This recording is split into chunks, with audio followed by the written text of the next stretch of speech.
kabayan. Yan, ikatlong araw na nga pala namin sa aming pag-open dito sa store. Yan yung aming display, oh. Kuha din pala ako ng ice candy, mga kabayan, oh. Same pa rin ng noong dati, OB flavor, kasi ito yung mabenta doon sa tuburan. So, ito na nga lang pala yung display. Ayan. Ito, oh, nasira yung nung bagyo. Nilagyan na lang ng plastic.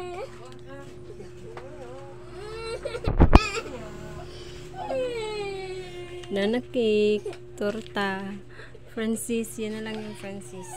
Tsaka may display tayong ice. Nagawa din ako ng ice. Ayan. Marami-rami tayong nagawa ngayong ice candy, oh. Nasa 100 pieces. Mahigit to. May 3 pesos. Ayan. May 5 naman. Kasi manipis yung 3 pesos na ano. Manipis yung nabili ni Loloy na plastic. So, nagsarado muna pala ako sa tindahan, mga kabayan, at need ko pang i-process yung aking gamot. Dito na kasi ako kahapon, nagpa-check up, pero naabutan ako ng alas 5, so close na yung social welfare, at ngayon ay bumalik ako dahil mas mahal-mahal din yung gamot. So, ayan naman, mga kabayan, gabi na, at nilagyan pala namin ng floor mat yung aming sahig dito sa tindahan dahil masyadong malamig pag natutulog kami. Nagmo-moist yung floor. So, bumili ako ng 3 meter ng floor mat para may na siya, may floor mat. Hindi na masyadong malamig. And keep on watching lang, everyone. Balian na nga lang pala yung display naming tinapay, o yung Francis tsaka cookies. Praise God. Everyday na nagluluto si Loloy dahil ubos naman lang, kunti-kunti na lang yung natitira paghapon na. Tsaka paggabi, pagkatapos niyang mauwi galing sa trabaho, sa duty niya doon sa pinagtatrabaho niyang bakery, ay nagluluto din siya ng tinapay.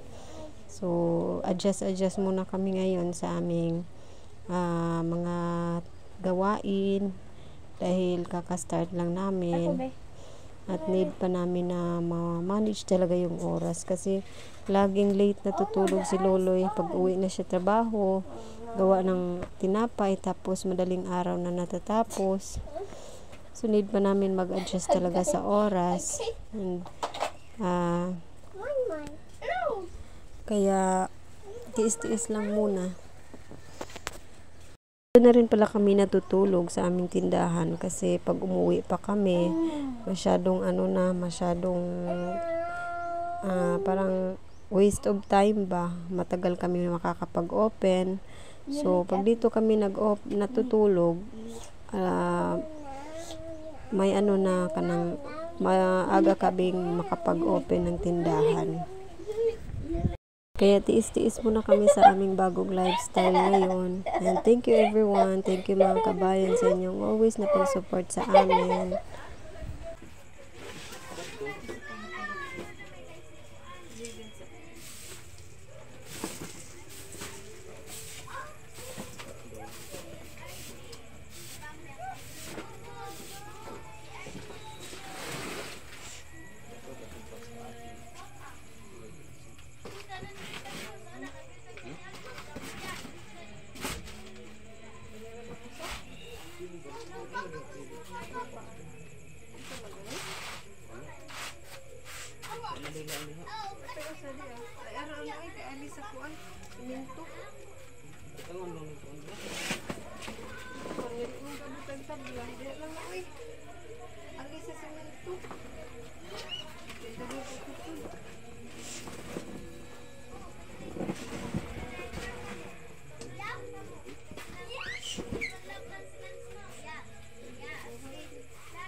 Ayan,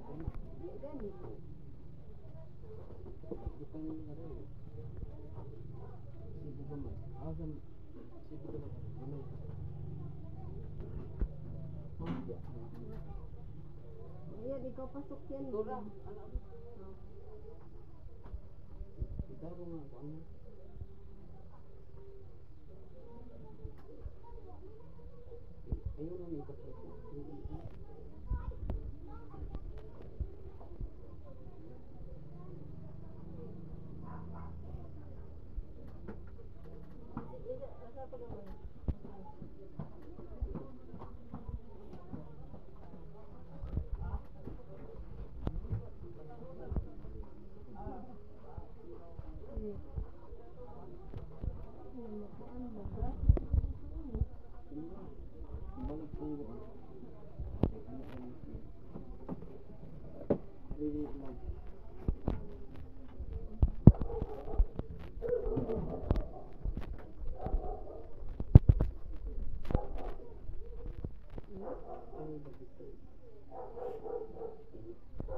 So, ayan mga kabayan, time check, alas 12 na ng madaling araw at natapos na nga si Lola sa pagluto ng mga tinapay. And then, i-display na natin to para bukas may na display na siya. Hindi rin masira yung ano niya.